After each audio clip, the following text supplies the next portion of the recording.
इम्तिहान का सवाल तब शुरू होता है जब वो अपने साथ मुखलिस रहने वाले लोगों से मुनाफ़क़त शुरू कर देता है। रिश्ते इसलिए कमज़ोर हो रहे हैं क्योंकि हम निभाने की बजाय आज़माने लगे हैं। वक्त बताने वाले बहुत हैं, लेकिन वक्त पे काम आने वाले बहुत कम हैं। दूसरों को समझाना मुश्किल हो जाए तो खुद को समझा लेना बेहतर है।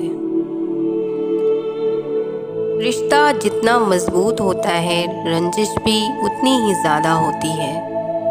लेकिन जो लोग फासलों को समेटने का हुनर जानते हैं, उनके लिए मोहब्बत हमेशा मेहरबान रहती है। कुछ रिश्ते ऐसे होते हैं जिनको जोड़ते जोड़ते हम खुद टूट जाते हैं। काश लोग समझ जाएं कि रिश्ते एक दूसरे का ख्याल रखने के लिए बनाए जाते हैं, एक दूसरे का इस्तेमाल करने के लिए नहीं।